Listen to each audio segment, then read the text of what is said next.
இசை புயல் ஏஆர் ரகுமான். அவர் 1992 ரோஜா அப்படிங்கிற படத்தில் அறிமுகமானார். பல பேருக்கு தெரியும். ஒரு வித்தியாசமான இசை, அதாவது மியூசிக், சினிமா இது எல்லாமே காலத்துக்கு ஏற்ப ஒவ்வொரு டைமும் ஒரு ட்ரெண்ட் ஃபாலோ ஆகும். இப்போல்லாம் இதான் சார் ட்ரெண்டு, இப்போல்லாம் இதான் சார் ட்ரெண்டுன்னு. ரசனைகளும் டெக்னாலஜியும் எவ்வளோ தூரம் மாறிக்கிட்டே வருதோ அப்படி மாற மாற இந்த படைப்புகளும் மாறிக்கிட்டே இருக்கும். அதுக்கு தகுந்த மாதிரி படைப்புகள் மாறும். இப்போ தமிழ் சினிமாவில் கலர் படம் அப்படிங்கிறது எப்போ வந்ததுன்னு உங்களுக்கு தெரியும். பிளாக் அண்ட் ஒயிட் படம் வந்தது, அப்புறம் கலர் படம் வந்தது. அப்புறம் கலர் படத்தில் ஈஸ்மன் கலர் வந்தது, ஏவா கலர், ஈஸ்மன் கலர்னு என்ன சொன்னாங்க. அதுக்கப்புறம் தான் நார்மல் கலர் ஃபிலிம்லாம் வர ஆரம்பிச்சிது.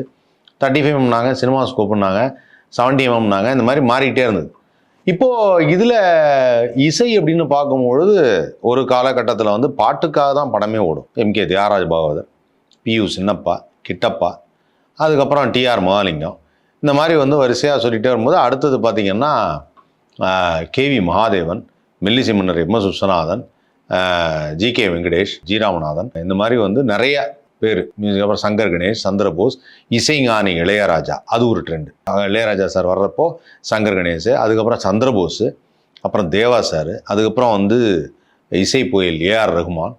இசை புயல் ஏஆர் ரகுமானுக்கு அப்புறம் பார்க்குறப்போ சந்தோஷ் நாராயணன், யுவன் சங்கர் ராஜா, கார்த்திக் ராஜா, இப்படி வரிசையாக சொல்லிகிட்டே போகலாம் ட்ரெண்டு. இப்போது ஒரு எக்ஸாம்பிளுக்கு சொன்னேன். இன்னைக்கு இசை புயல் ஏஆர் ரகுமானை பற்றி நான் ஏன் பேச வரேன் அப்படின்னா, சமீபத்தில் மனம் திறந்து ஒரு பேட்டி கொடுத்துருக்கேன். 29 ஆண்டுகள் என்னுடைய திருமண வாழ்வு, அதுலேருந்து நான் இப்போது கொஞ்சம் தள்ளி இருக்கேன், விலகி இருக்கேன் அப்படின்னு சொல்லியிருக்கேன். சமீபத்தில் ஒரு விஷயம் வந்தது. இசை புயல் ஏஆர் ரகுமான் அவங்க ஒய்ஃப் சாய்ரா பானு அவங்க டைவர்ஸ் பண்ணிட்டாங்க. ஸோ அவங்க 2 பேரும் டைவர்ஸ் பண்ணுறாங்க அப்படின்னு சொல்லலாம், எல்லாம் இஷ்யூலாம் பேசினாங்க. அப்படி பேசும்பொழுது அதுக்கு பெருசாக பதில் எதுவும் சொல்லலை ரகுமான் சார். ஓகே அப்படின்னு சாதாரணமாக ரியாக்ஷன் பெருசாக இல்லை. நான் அப்பயே நினச்சேன் ஏதோ இருக்குது அப்படின்னு சொல்லி. அப்போ என்ன நடந்தது அப்படின்னு பார்த்தா, அவர் ஒரு முக்கியமான ஒரு பாயிண்ட்டு சொல்கிறாருங்க. அந்த பாயிண்ட்டை நம்ம யோசிக்கணும். அது என்னன்னா, இப்போது 29 ஆண்டு திருமண வாழ்க்கையில் அதில் ஏற்பட்ட மன உளைச்சல்களில் புகழின் அழுத்தத்தை போன்றவற்றால் ஏற்பட்ட பிரிவுங்கிறார். மன உளைச்சல், புகழின் அழுத்தம் அப்படின்னா என்னன்னா, ஒரு மனிதன் ஒரு பெரிய உயரத்துக்கு போகும்போது அவன் தனிமைப்படுத்தப்படுகிறான். அவங்களால ஒரு ஃபேமிலியோட மிங்கிள் ஆக முடியாது. நார்மலாக ரகுமான் சாரால் ஒரு கடைக்கு போகிறோம், மால் போகிறோம் அப்படின்னா போயிட்டு வர முடியாது. பப்ளிக்காக ட்ராவல் பண்ண முடியாது. இதெல்லாம் எப்படின்னா, அவர் எவ்வளோதான் பெரிய ஆஸ்கர் அவார்டு நாயகனாக இருந்தாலும், பெரிய இசையமைப்பாளராக இருந்தாலும், அவரும் மனிதர் தான். அவருக்கும் ஒரு குடும்பம் இருக்குது. அந்த குடும்பத்தோட நேரத்தை செலவிடுறது, ஒய்ஃபோட வெளில போகிறது, அப்புறம் குழந்தைங்களோட டைம் ஸ்பெண்ட் பண்ணுறது, இந்த மாதிரி ஏகப்பட்ட விஷயங்கள் இருக்குது. இது எங்கே அடிப்படுது அப்படின்னா, அவங்களால அதை பண்ணவே முடியல. அவங்க ஃபேமிலியோட, ஃப்ரெண்ட்ஸோடன்னு சொல்லி அதை பண்ண முடியல. எல்லா இடத்துலையும் ஏதாவது ஒரு பப்ளிக்கோட டிஸ்டர்பன்ஸ் இருக்குது. பப்ளிக் டிஸ்டர்பன்ஸ்னால் சார் ஃபோட்டோ கொடுங்க சார், அப்படி உத்து பார்க்குறது. இதில் என்னென்னா, இப்போ ரகுமான் சார் பக்கத்தில் இருக்கானாங்க, இப்படியே பார்த்துட்டே இருக்காது. எப்படி அவரால் ஸ்பெண்ட் பண்ண முடியும்? எப்படி அவரால் ஃப்ரீயாக இருக்க முடியும்? ஆக்சுவலாக பார்த்தீங்கன்னா, அஜித் சார் இன்னைக்கு வேர்ல்டு ஃபுல்லாக அவங்க ஒய்ஃபு, பொண்ணு, பையன் எல்லாரும் ட்ராவல் பண்ணுறாங்க. ஒரு பர்டிகுலர் டைமில் திடீர்னு பார்த்தா ஊட்டி பக்கத்தில் எங்கேயோ இருந்திருக்காரு. அப்போது அவங்க யாரோ ஒருத்தர் கேட்டிருக்காங்க, என்ன சார் ஊட்டி பக்கத்தில் வந்தீங்கன்னா, ஊட்டி உங்கள் ஃபேமிலியோட நேராக நீங்கள் ஃபாரின் கண்ட்ரியெல்லாம் போயிருக்கணும் மேடம். ஹலோ, என் ஃபேமிலியோடு சேர்ந்து நான் ஊட்டியே வந்ததில்லை சார்ன்னு இருக்கார். ஏன்னா ஊட்டி வந்தாலே அவ்வளோ பேர் சுற்றிக்கிறாங்க. அதுவே மறைஞ்சு மறைஞ்சு மறைஞ்சு ஊட்டியை என்ஜாய் பண்ணியிருக்காங்க. ஸோ நம்ம இங்கே போயிட்டு வரலாம், அங்கே போயிட்டு வரலான்னு சொல்லிட்டு மறைஞ்சு மறைஞ்சு போயிருக்கிறாங்க. அது ரொம்ப ஆக்சுவலாக இட்ஸ் அ சேட் பார்ட். ஒரு நல்ல கலைஞன் அஜித் சார்லாம் எனக்கு அதில் ரொம்ப பிடிக்கும். அஜித் சார்லாம் நடிக்கிறது ஒன்று ஒரு பகுதி, ரசிகர்கள் இருக்காங்க. அதே மாதிரி என்னுடைய ஃபேமிலி, எனக்கான டைம் அப்படின்னு ஸ்பெண்ட் பண்ணணும்னு நினைப்பார். அது உண்டு தானே. அவங்க எப்பவுமே பொதுவான ப்ராப்பர்ட்டி ஆகிட முடியாதுல்ல. அந்த மாதிரி இசை புயல் ஏஆர் ரகுமானும் பார்த்தீங்கன்னா 29 ஆண்டு அவங்க மனைவி கூட டைம் ஸ்பெண்ட் பண்ண கூட முடியல. ஏன்னா அதை தான் அவர் எக்ஸ்பிளைன் பண்ணுறாரு. நேரம், அந்த புகழுடைய அழுத்தம், அந்த அழுத்தம் எங்கே போனாலும் ரகுமான் சார் ஆல் ஓவர் இந்தியாவில், all over the world famous. அப்படி ஒரு ஆர்டிஸ்டாக இருக்கும் பொழுது, அப்படி ஒரு கலைஞனாக இருக்கும் பொழுது, அவரால் நேரத்தை குடும்பத்துக்காக செலவிடுறது அப்படிங்கிறது அவரே நினச்சாலும் பண்ண முடியல. அப்போது அதையும் மீறி ஏஆர் ரகுமான் அவர்கள் எப்படியாவது மனைவியோட டைம் ஸ்பெண்ட் பண்ணலாம் ட்ரை பண்ணியிருக்காரு. அது ஒரு விதமான ஒரு மன உளைச்சலை தருது. போத் ரகுமான் சாருக்கும் சரி, அவங்க ஒய்ஃபுக்கும் சரி, 2 பேருக்குமே அந்த மன உளைச்சல் இருக்க தான் செய்யும். And he so genuine. அந்த எனக்கு ரஹ்மான் சார்ட்ட பிடிச்ச விஷயம் என்னன்னா, இத்தனை ஆண்டு காலமாக சினிமாவில் எவ்வளவோ பேர் வந்தப்போ வந்து ஒரு கிசு கிசு சொல்லுவாங்க, இவருக்கு அந்த நடிகையோட இந்த நடிகையோடன்னு எல்லாம் சொல்லுவாங்க. சினிமா வட்டாரங்களில் அது ரொம்ப காமனாக போச்சு. ஆனால் இதில் சிக்காத ஒருத்தர் அப்படிங்கும்போது இசைப்பு ஏ.ஆர். ரஹ்மான். அதுக்கு அவர் சொன்னார், டிசிப்ளின். ஒரு மியூசிக் டைரக்டராக இருந்தால் ஒரு டிசிப்ளின் வேணும். நம்ம வந்து ஒரு வேற பழக்கங்களுக்கு அடிமையாகக்கூடாது. நமக்குன்னு ஒரு நேர்த்தி இருக்கணும். அது ரொம்ப டிவைனாக செய்யணும் அப்படிங்கிறத நான் வந்து ராஜா சாரை பார்த்து தான் கற்றுக்கிட்டேன். அது ஒரு டிசிப்ளின்.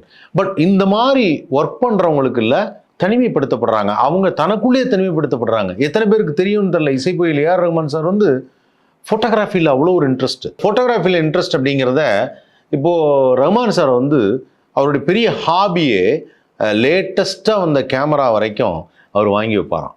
இதில் என்ன இருக்குது, இதில் என்ன இருக்குன்னு பார்க்குறதுக்கு ஒரு இன்ட்ரெஸ்ட்டு. அவர் வந்து மியூசிக்னோன்னா மியூசிக் ஃபீல்ட் மட்டும் இல்லை, அதில் ஒரு இன்ட்ரெஸ்ட்டு. அது மாதிரி வந்து அவருக்கு அதான் அவருக்கு பெரியவருக்கு ரொம்ப அதுன்னா அந்த அந்த கேட்ஜெட்ஸ் நீங்கள் நிறைய இடத்துல பார்த்துருக்கலாம். அவர் வந்து கையில் வந்து அந்த மொபைல் ஃபோன் வச்சுருப்பார். அவருக்கு அது பிடிக்கும். சரி, அதெல்லாம் வந்து அவங்களுடைய ஒரு குழந்தைத்தனமான ஒரு ரசிப்புத்தன்மை, ஒரு குழந்தைத்தனமான அந்த எண்ணங்கள். அது அவங்களுடைய வேறு ஒரு முகம். அது அந்த முகம் வந்து அவங்க தன்னைத்தானே ரசிக்கிற ஒரு விஷயம். இன்றைக்கும் பெரியவர் வந்து வீடியோ போட்டாருன்னா அவர் ஒரு செல்ஃபி வீடியோ எடுத்து போடுவார். அவருக்கு ஆசை. இதெல்லாம் அவங்க தனிமையில் அவங்களும் வந்து ஒரு இயற்கையோட சாதாரண குடும்பத்திலிருந்து பிறந்து ஒரு இயற்கையோடு கலந்து செருப்பு கூட போடாமல் மண்ணில் நடந்து அப்படி வளர்ந்த ஒரு பெரியவர். ஸோ பெரியவர் வந்து இன்னைக்கு வந்து அவர் எவ்வளோ பெரிய லெஜெண்டாக இருக்காருன்னு உங்களுக்கு தெரியும். ஆனாலுமே அவருக்கு சின்ன சின்ன விஷயங்கள் பிடிக்கும். இது ரொம்ப காமன். சூப்பர் ஸ்டார் ரஜினிகாந்த் எடுத்துக்கிட்டோன்னு வச்சுங்களேன். அவர் இன்றைக்கும் வந்து சமீபத்தில் அவருக்கு நடிப்பு சொல்லி கொடுத்த அந்த குரு அவருடைய மறைவுக்கு அவர் போகிறாரு. அவர் போகும்போது அங்கே யாருமே இல்லை. எனக்கு தெரிஞ்சு இதுதான் ஃபஸ்ட்டு டைம் அந்த அவர் நடந்து போகும்போது யாருமே இல்லாமல் கூட அந்த வீட்டுக்காரவங்க மட்டும் இருந்தது அப்படிங்க. யார்கிட்டையும் சொல்லாமல் போயிருக்கார். கொஞ்ச நேரம் அவங்களுக்கு ஆறுதல் சொல்கிறதுக்கும் அவங்களோட பேசுறதுக்கும் டைம் கிடைச்சிருக்கு. இல்லைன்னா கிடைக்கவே கிடைக்காது, போகவே முடியாது. ஸோ இதெல்லாம் என்ன அப்படின்னா அவங்களுக்கான ஸ்பேஸை தரணும். இது நம்ம ஊரில் தான் இது வந்து இந்த அழுத்தம் ஜாஸ்தியாக இருக்குது. இது வந்து ஹாலிவுட்டில் இருக்கா அப்படின்னா எனக்கு தெரியல. ஹாலிவுட்டில் ஒரு ரூலே இருக்குது. ஆக்சுவலாக வந்து இப்போ அமெரிக்காவில் வந்து பார்த்தீங்கன்னா ஒரு பெரிய ஆர்டிஸ்ட்டு ஒரு பெரிய சூப்பர் மார்க்கெட்டில் ஒரு பார்த்துட்டாங்க. ஒரு எக்ஸாம்பிள் டாம் குரூஸை பார்த்துட்டாங்க அப்படின்னா, டாம் குரூஸ் நடந்து வராரு அப்படின்னா நீங்கள் பார்த்துட்டு அப்படியே போயிட வேண்டியதான். டாம் குரூஸ் கிட்ட போய் சார் ஃபோட்டோ கேட்க முடியாது. சார் வந்து ஒரு selfie sir hello sir Tom Cruise எப்படி அடிக்க முடியாது. இப்படி அடித்தாங்க கேஸே போடலாம். அவர் என்னுடைய ப்ரைவசியை டிஸ்டர்ப் பண்ணுறாரு.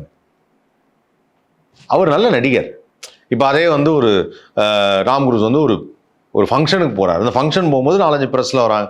எல்லாம் வந்து செல்ஃபி எடுக்கிறாங்க. ஹாய் ஹலோ யா டேக் ஒரு ஃபோட்டோ எடுக்கிறாங்க. பக்கத்தில் நின்று எடுக்கிறாங்க. ஏன் எடுக்கலாம், அப்போ எடுக்கலாம். அது பப்ளிக், அது வந்து ஒரு ஃபங்க்ஷன், அது போகிறார். தனியாக பர்சனலாக போகும்போது அப்படி கிடையாது. பட் இந்த நம்ம ஊரில் இந்தியாவில் இன்னும் அந்த ஆர்டிஸ்டுக்கான கிரேஸ் பயங்கரமாக இருக்குது, ரொம்ப இருக்குது. நீங்கள் மைக்கேல் ஜாக்சனே எடுத்துக்கிட்டால் கூட அந்த ஊரில் நார்மலாக அவர் நடந்து போகலாம், அவர் ஷாப்பெல்லாம் போகலாம், என்ன வேணாலும் போகலாம். ஆனால் அவர் ஸ்டேஜில் இருக்கும்போது அலறுவாங்க. நார்மலாக பார்த்தோன்னா கம்முன்னு உட்காந்துருக்க வேண்டியதான், ஒன்றுமே பண்ண முடியாது. அப்போ அந்த மாதிரி இல்லை, இங்கே அந்த ப்ரைவசி இல்லை. அதனால் அவங்க தனிமைப்படுத்தப்படுறாங்க. எனக்கு ரஹ்மான் சார் இந்த மனம் திறந்து இந்த விஷயத்த சொல்லும்போது என்னுடைய குழந்தைகள் 3 குழந்தைகளோடையும் நான் டைம் ஸ்பெண்ட் பண்ணுறதே இப்போ தான் பண்ணுறேன் அப்படின்னு சொல்லும்போது வருத்தமாக இருக்குது. ஏன்னா ஒரு மாபெரும் இசை மேதை, நம்ம இந்தியாவுக்காக ஆஸ்கர் வாங்கி கொடுத்தவர். அப்படி கொடுத்தவருக்கு அவருக்கான நேரம் செலவிடணும். அவர் கொஞ்சம் நேரம் அப்படி பேசணும், பழகணும். அவங்களுக்கான ப்ரைவசி டைம் இருக்கணும். அது முடியல. நீங்கள் சொல்லலாம் வேற ஒரு கண்ட்ரி போயிடலாம் முடியும். எல்லாத்துக்கும் இப்படி ட்ராவல் பண்ணி போயிட்டே இருக்க முடியாது. எல்லாருக்கும் அது ஃபீஸிபிள் கிடையாது. ஈவன் தோ கையில் காசு இருந்தாலும் அது ஃபீஸிபிள் கிடையாது. டயர்ட்னஸ், ஒர்க்கோட டயர்ட்னஸ். ஒரு பர்டிகுலர் டைம்லலாம் ரஹ்மான் சார் அப்படி பீக்கில் இருக்கார். பீக்லன்னா அப்படி போயிட்டே இருக்கும், வேலை போயிட்டே இருக்கும், கேப் இருக்காது. ஸோ இதுலேருந்து நம்ம தெரிஞ்சுக்க வேண்டியது என்னென்னா, ரஹ்மான் சார் சொல்லும்போது நான் புரிஞ்சுக்கிட்ட ஒரு விஷயம் என்னென்னா, அந்த மாதிரி நடிகர்களை யாராவது நம்ம பார்க்குறோம், ஒரு ஆர்டிஸ்ட்டை பார்க்குறோம், அவங்க ஃபேமிலியோடு வராங்க, ஒரு பொது இடத்துக்கு வராங்கன்னா அவங்கள ரொம்ப டிஸ்டர்ப் பண்ணாமல் இருக்கிறது தான். அவங்க ரொம்ப டிஸ்டர்ப் பண்ணாமல் இருந்தாலே அவங்களுக்கு கொஞ்சம் அந்த மிங்கிள் ஆகுது. தான் ஒரு ஆர்டிஸ்ட்டு, நம்ம ஒரு சாதாரண மனிதனாக இருக்கோம், நம்ம மனிதனாக பார்க்கணும், எல்லாரும் பார்க்கணும். ஒரு நம்ம மற்றவங்க மாதிரி நம்மளும் வந்து நார்மலாக போகணும், ஃபேமிலியோட டைம் ஸ்பெண்ட் பண்ணணும் அப்படிங்கிற ஆசை அவங்களுக்கு நிறைய இருக்குது. அதை மதித்து நடக்க வேண்டும். ஒருவேளை அது மாதிரி நடந்திருந்தால் இன்றைக்கி இவங்க 2 பேரும் பிரிஞ்சிருக்க மாட்டாங்களோ அப்படின்னு எனக்கு என்னமே தோணுது. அவர் எப்போ சொல்கிறார், ஒரு கசப்பான அனுபவம். பட் அவங்க மனைவி சொல்லியிருக்காங்க, நாங்கள் முறைப்படி விவாகரத்தெல்லாம் வாங்கலை, பட் பிரிஞ்சு இருக்கோம். இன்றைக்கி எங்கே இருந்தாலும் அவருக்காக நான் எப்பவுமே ப்ரே பண்ணிப்பேன். கடந்த ஒரு 2 வருஷமாக உடல்நிலை சரியில்லாத காரணத்தினால அப்படி இருக்கும் அப்படின்னு தான் சொல்லியிருக்காங்க. மற்றபடி வேறு எதுவும் இல்லைன்னு இருக்காங்க. பட் அது most respectful person Rahman sir. அதுவும் அவர் அந்த விவாகரத்து இது மாதிரி வீட்டில் இந்த மாதிரி இஷ்யூன்னு சொல்லும்போது நான் ரொம்ப யோசித்தேன், இல்லையே பெண்களை அப்படி மதிக்கக்கூடிய ஒரு அற்புதமான மனிதராச்சே Rahman sir. Such a dignified person. நான் பர்சனலாக தெரிஞ்சதுனாலே சொல்கிறேன், எனக்கு சில க்ளோஸ் சர்க்கிள் மூலிமா தெரியும். Such a dignified person. ரொம்ப நல்ல மனிதர், ரொம்ப எளிமையான அழகாக பேசக்கூடிய மனிதர். ஃபேன்ஸ் வந்து பேசினா கூட அது அழகாக பேசக்கூடிய மனிதர்.